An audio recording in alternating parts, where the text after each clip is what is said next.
Hey, this is Anney. And Samantha. And welcome to Stuff Mom Never Told You, a production of iHeartRadio.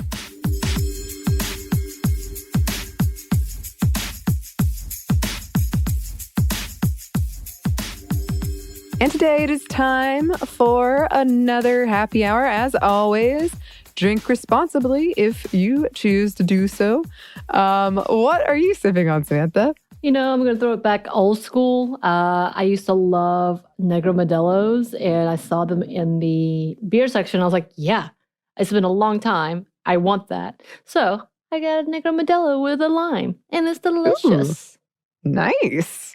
As of this moment, not a sponsor. So I have some gin and lime and lemon and raspberries, and topped it all with sparkling water because I forgot to talk about this in our traditions. Cheese giving, of course. Yes. I just had cheese giving, and interestingly, this might tell you my state of mind. I gave up all control over it. Where normally I'm the one that's like, we got to get this many, we got to get these things and these things. I didn't buy anything for it. I contributed money, but I was like, do as you will. I want a cucumber. I love cucumber and cheese. But I have a friend, my good friend Katie, who's been on here before. She likes to pick at me because I don't like to have snacks and she loves snacks. I don't really eat a lot of sweets. She loves sweets. So she always brings like all of these things and then leaves them here and she knows I won't eat them. But anyway, the raspberries were hers. So I'm trying to find ways to use up all these raspberries. There's so many raspberries. You like fruit, though. I do like fruit. And I actually stopped buying berries because I realized they were taking up like a significant percentage of my budget. Back when I used to go to the grocery store every week, my berry budget was huge because they can get quite expensive. But I don't normally eat them by themselves anymore. So I'm just getting creative with some uses.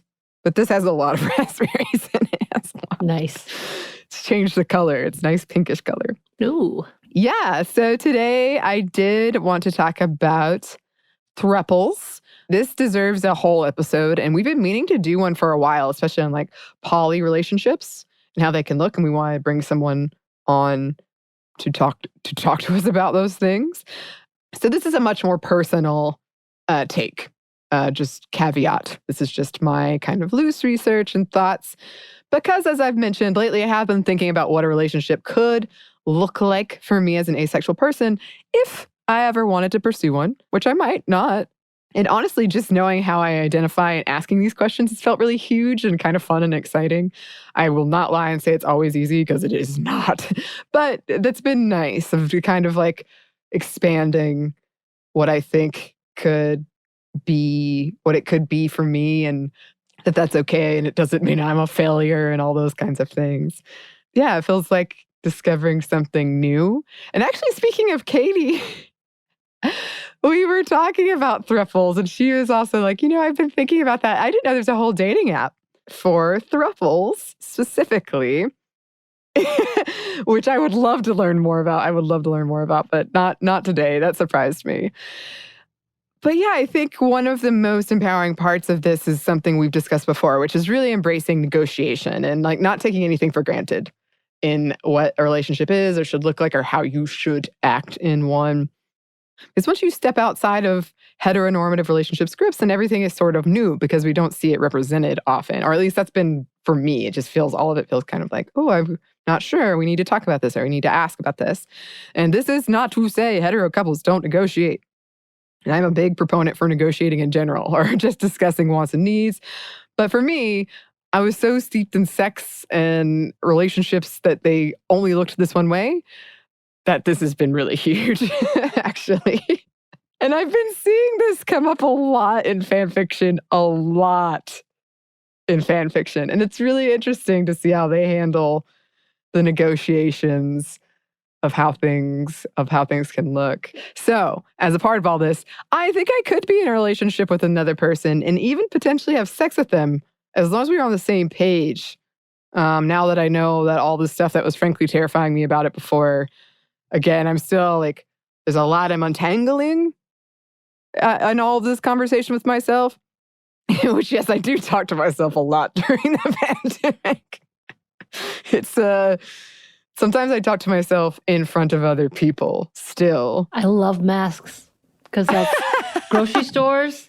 I'm talking to myself the entire time. And I figured that out when I was like, why?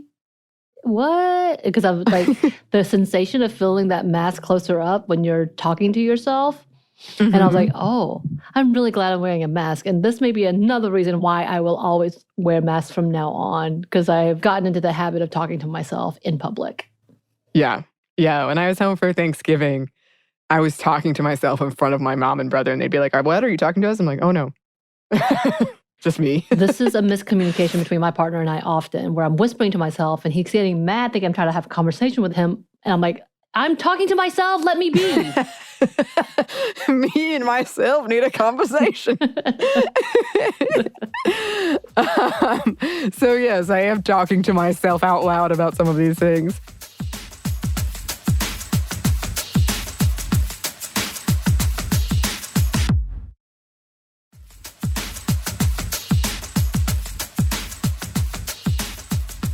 And yeah, we have been talking about some of this conversation recently with our book club on DubCon and on ACE, where, you know, if I don't ever want to have sex again, ever, then that's fine too. So it would have to be something that I wanted and was okay with. And that's hard for me as someone who is always convinced people are one annoyance away from realizing that I'm not worth keeping around and tossing me out of their life. So these are just very preliminary thoughts that I'm having, because I do have a lot of work to do.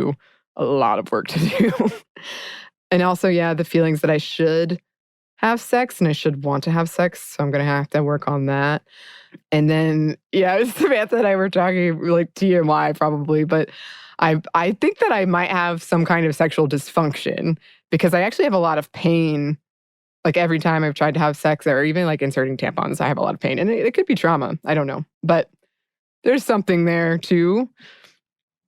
But I do think that maybe I could work in a throuple, which is also called a triad or a closed triad or a threelationship, which is a combination of the word couple and three with throuple. I always spelled it differently, but there are a couple spellings that are accepted.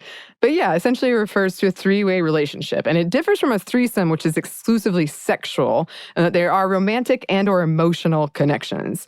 It is also not the same as an open relationship. It involves three consenting adults who agree to be in a relationship with each other. A throuple can be closed or open. If it's open, members of the relationship can pursue sex with people outside the throuple if they desire. And this is all very bare bones. I would like to return and talk about it more in depth later. There are a few main ways a throuple can come together. A pre-existing couple decides to actively seek out a third member. A pre-existing couple finds someone organically, or three people come together simultaneously.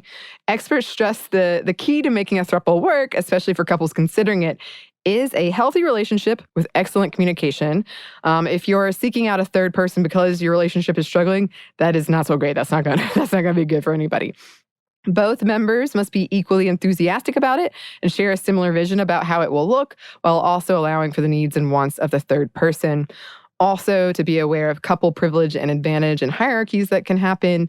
Technically, you're trying to manage four relationships: the people and then the group relationship at large. So it's a lot of communication. Very, very important. While the term throuple first appeared as early as 1994, and other related terms like ménage à trois far before then, it was popularized in 2014 when it was featured in a story on the Colbert Report. Other notable instances are a 2017 episode of RuPaul's Drag Race, the 2018 Netflix show Insatiable, and the 2020 Netflix show Tiger King. But these are just a few examples. Outside of pop culture, a gay throuple in California made history by listing three dads on a birth certificate in 2017. So while, like, I think I could do this, I will admit there are several aspects that make me nervous about it. The stereotypical knee-jerk reaction that it's just men wanting more women in sex. I know it's not true. I know it's not always true, at least. And it's a stereotype. But I have that. I'm not somebody who typically gets jealous, but I am insecure. And I know that. And so I like those insecurities again of like, I think it would be hard for me not to get my head about being not the preferred partner, not the better partner, all those things that are not healthy and will not work in this situation.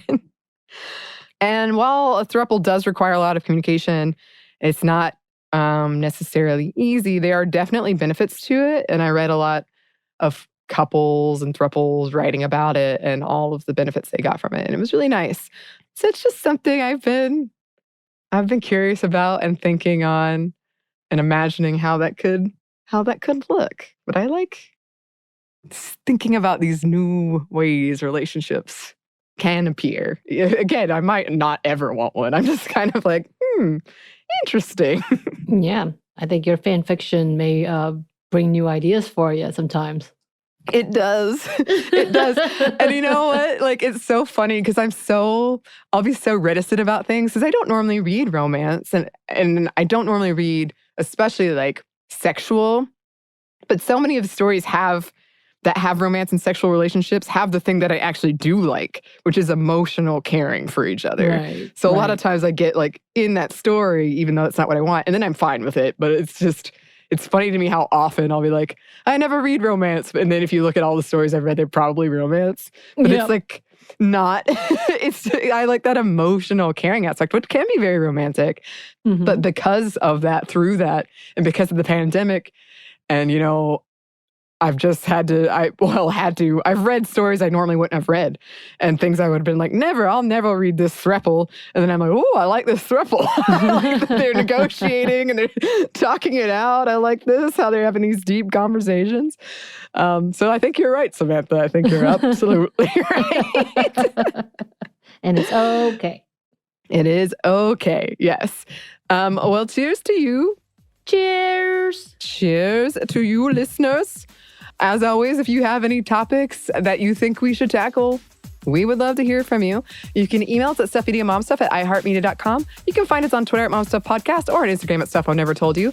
Thanks, as always, to our super producer, Christina. Thank you. And thanks to you for listening. Stuff I Never Told You is a production of iHeartRadio. For more podcasts from iHeartRadio, visit the iHeartRadio app, Apple Podcasts, or wherever you listen to your favorite shows.